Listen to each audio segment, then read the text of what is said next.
Me señaló como si ya lo hubiera escrito en mi frente. Todos miraron a un costado, como si esperaran que yo confesara. Y en ese silencio entendí que no me acusaban solo a mí, sino a la verdad. Yo, Laura, de 34 años, nunca imaginé que una conversación de pareja pudiera convertirse en una condena pública. Vivíamos juntos desde hacía años en un departamento que habíamos ido pagando a medias. Simón era encantador, sonrisa fácil, capaz de convencer a cualquiera de la bondad de sus decisiones. Trabajaba en consultoría y, cuando no trabajaba, organizaba cenas, invitaba a mis amigas y tenía una manera casi teatral de hacer que todos se sintieran en deuda con él. Yo trabajaba en editorial, con horario irregular y poco reconocimiento, pero con constancia, fichas, correcciones, cartas de autores. Teníamos la típica vida de pareja que se sostiene con rutinas, facturas compartidas y conversaciones que terminaban siendo monólogos. La discusión empezó por lo más banal, un gasto en la tarjeta conjunta. ¿Por qué pagaste esa suscripción sin decirme?, le dije. Él miró la pantalla, respingó como quien descubre una traición y, en lugar de serenarse, me clavó una mirada que sabía usar cuando quería convencer al resto. Eso no fue una suscripción, Laura. Son transferencias. No son tuyas. Son del proyecto que perdí por tu culpa, dijo en voz alta, y faltó poco para que la palabra culpa rebotara como un mantra en la sala. Me quedé inmóvil. ¿Qué proyecto? ¿En serio? El que iba a cerrar. El que perdí porque tú no me ayudaste a responder. Porque dejaste el correo sin revisar. Porque cuando lo necesitaba estabas ocupada. Hizo una pausa, y, con una calma que no era de reproche sino de veredicto, agregó, te pedí algo y no lo hiciste. Pero yo no estaba a cargo de eso, Simón. Tú sabes cómo funcionan tus correos. Traté de explicarlo, de bajar la tensión. No funcionó. Lo que siguió fue una sucesión de acusaciones que se alimentaban de su forma de hablar, detalles imprecisos, nombres de clientes que yo apenas conocía, fechas que no existían cuando yo las buscaba. Lo que más dolió no fueron sus palabras, sino la manera en que los amigos que esa noche habían venido a cenar intercambiaron miradas. Paola, mi amiga desde la universidad, frunció el ceño y miró al suelo.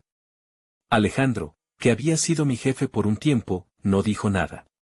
La hermana de Simón, Renata, puso una mano en su brazo y lo miró como quien confirma una hipótesis. Ese silencio pesó más que la acusación misma. Al día siguiente todo fue peor. En el trabajo empezaron a llegar mensajes, ¿estás bien? Vi lo de anoche. No eran para mí, eran para Simón. Me llamó mi jefe y me pidió que no llevase el drama a la oficina. Mejor que lo resuelvan en casa, dijo con esa voz que sugiere que quien monta el espectáculo tiene algo de razón. Mi proveedor de servicios me llamó para preguntarme por qué había habido transferencias inusuales desde nuestra tarjeta. La contabilidad de la editorial me pidió aclaraciones. Empecé a sentir que la miega de culpabilidad que él había sembrado se extendía en la ciudad como una mancha. No podía quedarme inmóvil. Empecé a revisar correos, estados de cuenta, conversaciones viejas. Lo primero que noté fue que había documentos que yo no había visto, una carpeta en la nube con nombres de clientes, presupuestos, y un PDF que supuestamente contenía extractos de un chat donde yo afirmaba haber transferido dinero a una cuenta personal de Simón. El PDF tenía el logo de la empresa donde él había perdido un proyecto y mostraba una transacción anotada como salida por manejo personal. Cuando confronté a Simón con aquella carpeta, me miró como quien oye hablar a un niño con imaginación. Eso lo encontré yo. Lo dejé arreglado. Era un lío que necesitaba ordenar, dijo. Además, ¿por qué ibas a transferir dinero? No tiene sentido. Su tono mezclaba asombro y reproche. Me sugirió que debía revisar mi memoria, que a veces el estrés nos hace inventar escenas. Fue el primer acto de gaslighting directo, me hizo dudar de lo que yo misma había visto. A la semana siguiente mi entorno comenzó a cerrarse. Paola evitaba mi mirada, cuando le pregunté dijo, con voz pequeña, es complicado, Lau. Simón me explicó que fue un malentendido. No quiero meterme. Renata me dejó un mensaje frío, Laura, si esto va a afectar a la familia, por favor, piensa en Simón. Las cosas se ven de otra forma cuando estás dentro. Incluso mi madre, a quien llamé llorando, me pidió que escuchara la versión de Simón antes de hacer algo irreparable. Sentí que nadie podía creerme y que mi defensa sonaba a excusa. Decidí entonces documentar. Empecé a guardar todo, capturas de pantalla, correos, extractos bancarios. Una noche, buscando entre los respaldos nocturnos de nuestra computadora compartida, encontré algo que me heló, una carpeta con copias de conversaciones que yo jamás había enviado. Eran capturas de un chat que me incriminaban, la tipografía, los nombres, el tono. Pero había un detalle pequeño, casi ridículo, las fotos de perfil en esas capturas eran demasiado nuevas, demasiado perfectas. Me incliné a pensar que alguien las había fabricado. Con paciencia, aprendí a rastrear metadatos. No soy perita, pero reconocí un patrón, los documentos provenían de una copia de seguridad que llevaba el nombre de usuario de Simón. Además, en uno de los PDFs había un comentario oculto marcado revisión. Segundos después de revisar, apareció una alerta en la computadora, copia guardada en dispositivo externo. Fue como si la misma máquina me mostrara el hilo del montaje. Lo siguiente fue hallar transferencias, pequeñas cantidades que salían de nuestra tarjeta con descripciones imprecisas, y luego, en la misma carpeta, recibos que parecían encajar para justificar esos movimientos. Eran suficientes para crear una narrativa, la de una mujer descuidada, que gastaba y dejaba al hombre salvar los trastos. El patrón estaba ahí, claro, y me daba una sensación de frío, no se trataba de una discusión de pareja, era una construcción consciente. Con esa evidencia fui a hablar con Paola. La convencí de ver los archivos en mi computadora. Se sentó en el sofá, tomó la taza de té y dijo, esto huele a manipulación. Me miró con los ojos inundados y, por primera vez, vi signos de culpa en su cara. Me habló como si yo fuera su cómplice sin saber. Me dijo que yo misma había visto en la carpeta que tú habías retirado dinero. Me dijo que si yo abría la boca, él contaría algo sobre mi jefe. Me pagó una cena cara y me pidió que no fuera un drama. Paola rompió a llorar y dijo, lo siento, Lau. Creí en él por reflejo. Ahí, en el sofá de mi casa, entendí otra cosa, la verdadera fuerza de Simón no era solo su capacidad para mentir, sino su habilidad para comprar silencio o sembrar miedo. No todos estaban comprados con dinero. Algunos guardaban silencio porque temían las consecuencias que él insinuaba, desde chismes profesionales hasta la manipulación emocional que hacía parecer a cualquiera que contara como una agresión. Decidí que necesitaba algo más contundente que las capturas, una confesión en vivo, o algo que no pudiera borrar. Le pedí a Simón que nos reuniéramos para hablar como adultos. Quiero que esto se aclare. Si cometí un error, lo acepto.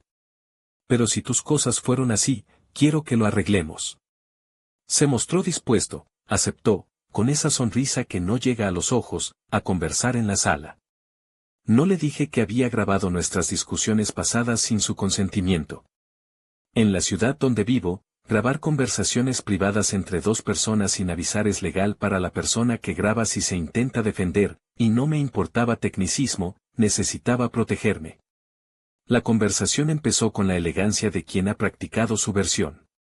No sé por qué esto te afecta tanto, dijo. Yo solo organicé papeles. Tenías tu manera de trabajar y yo la mía. Esto se está magnificando. Yo abrí la carpeta, mostré los PDFs, los recibos, las capturas que él había colocado, y le pregunté, ¿por qué? ¿Qué ganabas con esto? Su sonrisa se endureció, y por primera vez lo vi sin esa máscara de simpatía. Gané tiempo. Gané control. Y, francamente, ganaste tú también. Ganas estabilidad, y yo me ocupo de que eso no se derrumbe. Pero si te pones a dudar de mí, puedo desmontar esa tranquilidad. Dijo la palabra control como si fuera una herramienta legítima. No negó haber fabricado las pruebas, simplemente lo justificó, era necesario. Tenías que pagar cuentas, y yo fui el que puso orden. ¿Poner orden creando un monstruo de mí? Pregunté. No. Poner orden evitando que nos hundiéramos.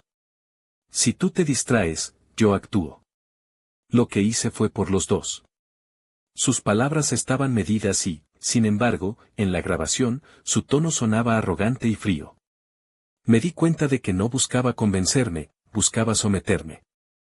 Lo que no esperaba es que, al calor del enojo, Simón cometiera dos errores, se envalentonó y, en la grabación, habló de pagos a terceros para mantener bocas cerradas y mencionó a quienes había comprado.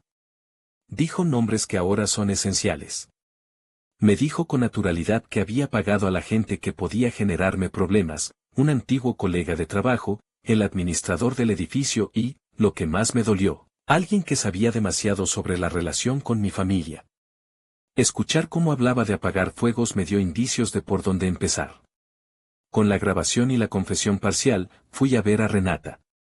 La encontré en la cocina de la casa de su madre, con una cara que parecía de funeral. La discusión entre ella y Simón había sido larga, le pregunté directamente, ¿te amenazó, te dijo algo sobre lo que te contaría si hablabas? Renata me miró como quien agradece el permiso de decir lo que sabe. Me dijo que si hablaba, sacaría a relucir algo de cuando yo estaba en la universidad, algo que me haría ver mal con mis compañeros de trabajo. No me ofreció dinero, pero me dijo que me iba a complicar la vida. Por eso me callé. Su voz tembló. Yo no quería meter a la familia en esto. Con esas piezas entendí cómo la trama se había ido tejiendo, no solo documentos falsos. Era una red de favores y amenazas, pequeñas deudas que él había creado y que usaba como palanca. Y esos silencios que tanto me dolieron dejarían de ser misterio, eran miedos. Decidí actuar con cautela. No era una película, cada movimiento podía costarme algo real, el trabajo, amistades, hasta la seguridad personal. Empecé a infiltrar mis propias redes, hablé con el antiguo colega que Simón había pagado y descubrí que había recibido dinero a cambio de guardar silencio. Hablé con el administrador del edificio y me confesó, entre dientes, que Simón le había hecho un favor monetario por horarios de entrega. Entre estas conversaciones apareció otro hilo, Simón había estado desviando fondos del proyecto que supuestamente perdió, y cuando la contabilidad comenzó a oler raro, usó su habilidad narrativa para incriminar a quien tenía menos visibilidad en el grupo, yo. Era una estrategia clásica, sacrificar a la más vulnerable para salvar la reputación propia. Pero también había otra cosa que noté, sus justificaciones parecían guionadas. En varias llamadas, él repetía las mismas frases, con la misma entonación. Eso me dio la idea de armar un cierre público que no se basara solo en mi palabra. Organizar la exposición fue lento. Reuní documentos, copias, la grabación donde confesaba pagar por el silencio, y la compilé en un documento que pareció simple pero que había costado semanas, conversaciones, extractos de cuenta, recibos, y la transcripción de la grabación. Al final, lo imprimí y lo formateé como si fuera una presentación profesional, sin dramatismos, con evidencia. Elegí el lugar, una cena que Simón había organizado en la casa de su madre con su círculo cercano y con varias de las personas que habían hecho silencio. No fui con intención de escándalo. Fui a exponer. Quería ver si la evidencia, ordenada, modificaba la mirada de aquellos que me habían juzgado. Llegué con el documento en una carpeta, lo suficiente para que lo lata de un expediente fuera un acto burocrático más que una acusación personal. Cuando Simón presentó la cena con su habitual teatralidad, noté cómo esperaba gestos de complicidad. Al principio todo fue normal, risas, anécdotas. Yo esperé hasta que hubo un silencio cómodo, el tipo de silencio que precede a una confesión íntima. Abrí la carpeta y dije, con voz controlada, hay cosas que voy a mostrarles.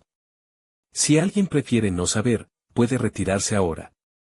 La atención se centró en mí. Sacudí las páginas y comencé a hablar, como encontré las carpetas, las capturas, lo que él me había dicho en la grabación. Saqué extractos bancarios, mostré los recibos y la transcripción donde él confesaba pagar favores. Dije nombres. No le añadí adjetivos. Dejé que las pruebas hablaran. El efecto fue inmediato y, al mismo tiempo, extraño. Algunas personas se quedaron como quien no puede creer lo que ve. Otros fruncieron el ceño.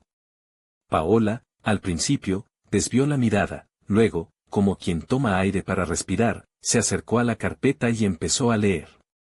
Sus manos temblaban. No sabía, no lo sabía, murmuró.